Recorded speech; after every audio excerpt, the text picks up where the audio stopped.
General principles and processes of isolation of elements. Before starting this chapter, let me ask you few questions. Can you identify this metal which we frequently use in the lab? This is the famous iron pillar of Delhi. It is not getting corroded. Why? This is the famous Statue of Liberty. Why is it green in color? With which metal is the Statue of Liberty made of? What kind of materials are used to make an aircraft? Do you know which metals are used most? Iron is used in largest amounts, followed by aluminium and copper. What are the various uses of iron? Children, do you know the different forms of iron? The various forms are cast iron, wrought iron. It is also available in the form of an alloy, that is steel. Wrought iron is used in making anchors, wires, bowls, etc. Alloy steel is obtained when other metals are added to iron. Nickel steel is used for making cables, automobiles, airplane parts, etc. Now let us see some of the uses of copper. Copper is used for making wires used in electrical industry. It is used for making water and steam pipes. Copper is also available in the form of alloys like brass and bronze. You know what is galvanization? It is a method used to prevent the rusting of iron. Which metal is used to galvanize iron? It is zinc. Now, zinc is also present in many alloys like brass and German silver. Zinc is also used as a reducing agent. Another most widely used metal is aluminium. What are its uses? The most common use of aluminium is in the form of foil.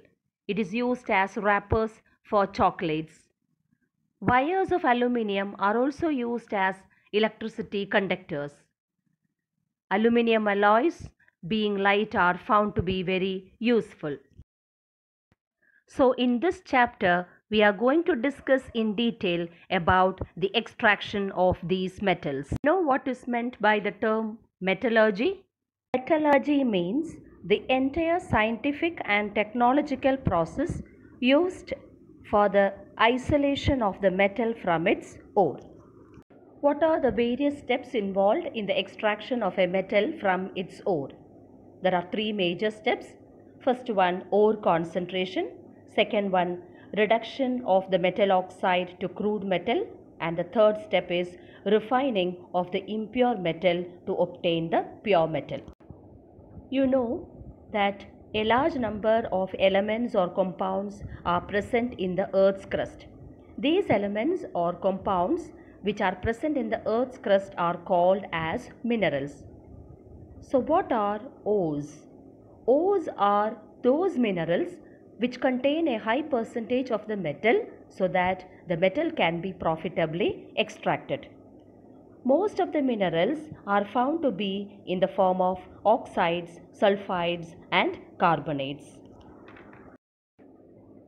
Now let us discuss about the ores of metals like sodium, calcium, magnesium, aluminium, zinc, iron, tin, lead, copper and mercury. The ore of sodium is rock salt, sodium chloride. The ore of calcium is limestone, which you know is calcium carbonate. The ore of magnesium is magnesium carbonate. The ore of aluminium is bauxite. The ore of zinc is zinc blende ZnS, which is zinc sulfide. Hematite and magnetite are the most widely used ores of iron. Hematite is Fe2O3 and magnetite is Fe3O4. Cassiterite is the ore of tin. Galena is the ore of lead, which is lead sulfide. Copper pyrites is the ore of copper, which is CuFeS2, and the ore of mercury is cinnabar mercury sulfide.